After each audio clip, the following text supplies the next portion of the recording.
السلام علیکم ورحمۃ اللہ وبرکاتہ نحمده ونصلی علی رسولہ الکریم اما بعد فاعوذ باللہ من الشیطان الرجیم بسم اللہ الرحمن الرحیم رب اشرح لی صدری ویسر لی امری واحلل عقدۃ من لسانی یفقهوا قولی الحمد للہ المتفرد بکمال الذات وجمیل الصفات المنزہ عن مشابہۃ المخلوقات احاط علما بجمیع الکائنات ووسع سمعہ جمیع الاصوات الحمد للہ الذی لا خیر الا منہ ولا فضل الا من لدنہ۔ ہر قسم کی حمد اللہ سبحانہ تعالیٰ کے لیے ہے جو کمال ذات اور اچھی صفات کے ساتھ اکیلا ہے، جو مخلوقات کی مشابہت سے پاک ہے۔ اس نے تمام کائنات کو اپنے علم سے گھیرا ہوا ہے اور اللہ کی سماعت تمام آوازوں کو گھیرے ہوئے ہے۔ ہر قسم کی حمد اللہ کے لیے ہے کہ خیر اس کے سوا کہیں سے حاصل نہیں ہوتی اور فضل و کرم صرف اسی کے پاس سے حاصل ہوتا ہے۔ اللہم صلی علی محمد وعلی آل محمد کما صلیت علی ابراہیم وعلی آل ابراہیم انک حمید مجید۔ اللہم بارک علی محمد وعلی آل محمد کما بارکت علی ابراہیم وعلی آل ابراہیم انک حمید مجید۔ ہم دشمن سے حفاظت کی دعاؤں کے بارے میں پڑھ رہے تھے۔ آج اس سلسلے میں تیسری دعا ہم پڑھیں گے جو سورۃ الاعراف میں ہے۔ شعیب علیہ السلام کی دعا ہے یہ: اللہ ہی پر ہم نے توکل کیا ہے، اے ہمارے رب ہمارے اور ہماری قوم کے درمیان حق کے ساتھ فیصلہ کر دے، اور تو سب سے بہترین فیصلہ کرنے والا ہے۔ یہ شعیب علیہ السلام کی دعا ہے۔ ان کی قوم نے انہیں صرف جھٹلایا ہی نہیں تھا بلکہ نہایت بدتمیزی کے ساتھ ان سے مخاطب ہوئے اور نام سے مخاطب کرتے ہوئے کہا کہ تمہیں دو باتوں میں سے ایک کو اختیار کرنا ہوگا، یا تو ہماری ملت میں واپس آنا ہوگا، ہمارے دین پہ چلنا ہوگا، یا پھر ہم تمہیں اپنی بستی سے نکال دیں گے۔ اب تم سوچ لو کہ تم اپنے لیے کیا بات پسند کرتے ہو۔ شعیب علیہ السلام نے جواب دیا کہ ہمارے لیے یہ تو ممکن ہی نہیں کہ ہم تمہارے دین میں واپس آئیں، کیونکہ اگر ہم ایسا کریں تو اس کا مطلب ہے کہ ہم اللہ تعالیٰ پر جھوٹ باندھ رہے تھے۔ ہم اب تک تمہیں جو بتا رہے تھے وہ سب غلط تھا، اور اب ہم نے اس کو چھوڑ دیا اور تمہاری بات مان لی، تو یہ ممکن نہیں۔ جب انہوں نے دیکھا کہ اب اس کے سوا کوئی چارہ نہیں، سمجھانے کا اب کوئی موقع نہیں باقی رہا، تو انہوں نے پھر اللہ تعالیٰ سے دعا کی اور کہا کہ اے اللہ، ہم نے تجھ پر ہی توکل کیا ہے، اور اب تو ہمارے اور ان کے درمیان فیصلہ کر دے۔ اللہ سبحانہ تعالیٰ نے ان کو ہلاک کرنے کے لیے ایک ایسی بارش بھیجی جس میں آگ کے شرارے تھے، اور اس کے ساتھ آسمان سے ایک چیخ بھی آئی، اور ان کے قدموں تلے زمین بھی ہلنے لگی، اور دیکھتے ہی دیکھتے وہ سب کے سب ہلاک ہو گئے۔ اور اللہ تعالیٰ نے اپنا فیصلہ کر دیا کہ حق پر کون ہے اور کس کو باقی رہنا ہے اور کس کو ہلاک ہونا ہے۔ یہاں بھی ہم دیکھتے ہیں کہ سب سے پہلے وہ اللہ سبحانہ تعالیٰ کی طرف رجوع کرتے ہیں۔ اللہ توکلنا، اللہ پر ہم نے بھروسہ کیا۔ ہمیں اپنی قوت پر، اپنی جماعت پر، اپنے افراد پر، اپنی طاقت پر بھروسہ نہیں بلکہ اللہ کی ذات پر ہے۔ اور اس میں بھی ہم دیکھتے ہیں کہ توکلنا نہیں کہا بلکہ کیا کہا؟ اللہ توکلنا، صرف اللہ پر ہم بھروسہ کر رہے ہیں۔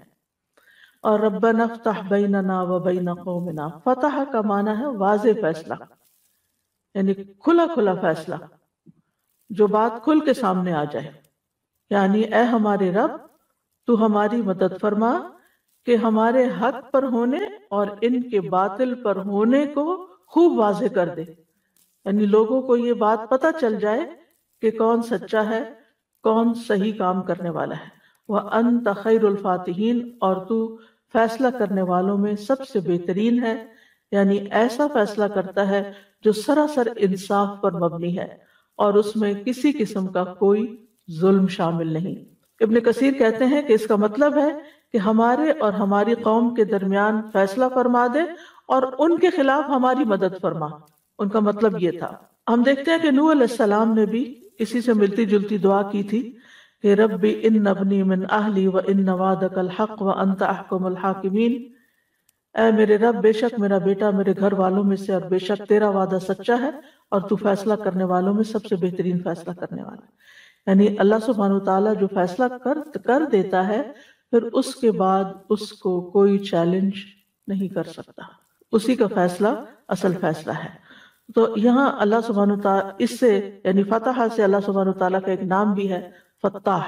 فتاح کا ایک تو یہی معنی ہے فیصلہ کرنے والا، جیسے سورۃ سبا میں آتا ہے قُلْ يَجْمَعُ بَيْنَنَا رَبُّنَا ثُمَّ يَفْتَحُ بَيْنَنَا بِالْحَقِّ وَهُوَ الْفَتَّاحُ الْعَلِيمُ، کہہ دیجئے کہ ہمارا رب ہمیں جمع کرے گا، پھر وہ ہمارے درمیان حق کے ساتھ فیصلہ کرے گا، اور وہ زبردست فیصلہ کرنے والا، خوب جاننے والا ہے۔ فتاح کا ایک اور معنی بھی ہے، اور وہ ہے کھولنے والا، یعنی اپنے بندوں کے لیے خیر و برکت کا دروازہ کھولنے والا۔ یعنی جیسے کہ آتا ہے ما یفتح اللہ للناس من رحمت فلا ممسک لها، اللہ جو رحمت لوگوں کے لیے کھول دے تو اسے کوئی بند کرنے والا نہیں ہے۔ تو مطلب یہ ہے کہ سارا معاملہ اکیلے اللہ ہی کے ہاتھ میں ہے، جو اپنے بندوں کے لیے رحمت اور برکت اور رزق کے بند دروازے کھولتا ہے۔ انسان کو جو بھی خیر ملتی ہے وہ اللہ سبحانہ تعالیٰ ہی کی طرف سے اس کے پاس آتی ہے، خیر کے خزانے اللہ ہی کے ہاتھ میں ہیں۔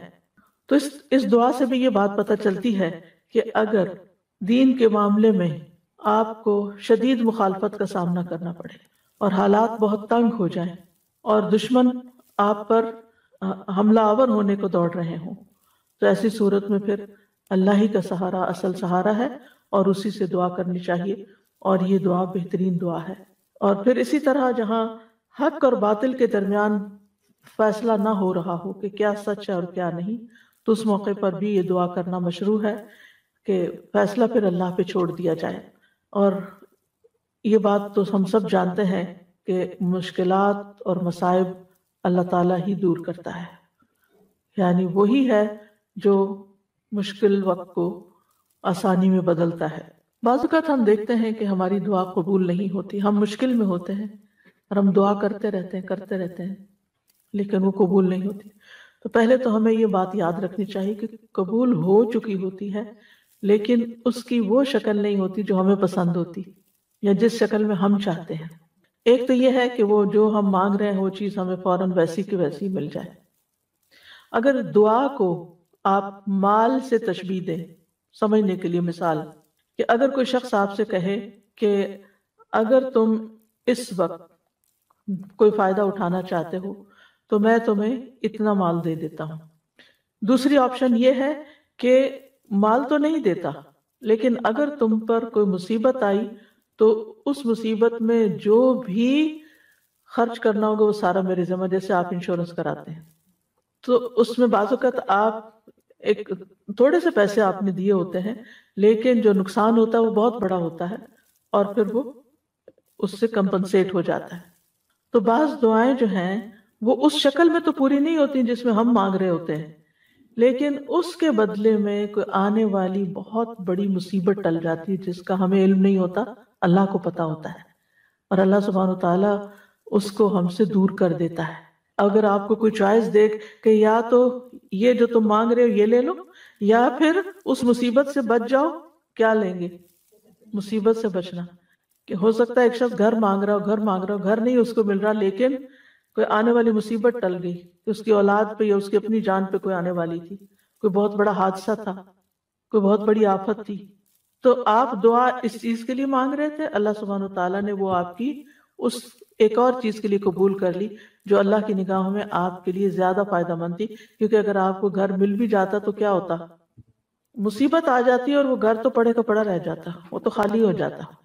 تیسرا یہ ہے کہ آپ کو کہا جائے کہ آج آپ یہ پیسے رکھ دیں اور کچھ سال کے بعد آپ اس کو million and trillions of time زیادہ کر کے لے لیں، تو آپ کیا چاہیں گے؟ کہ صبر ہی کر لیتے ہیں، تو کچھ سال بعد اتنا زیادہ مل جائے گا۔ تو آخرت میں انسان کو جو ملے گا تو انسان کہے گا کاش دنیا میں ایک دعا بھی قبول نہ ہوتی، لیکن چونکہ ہمیں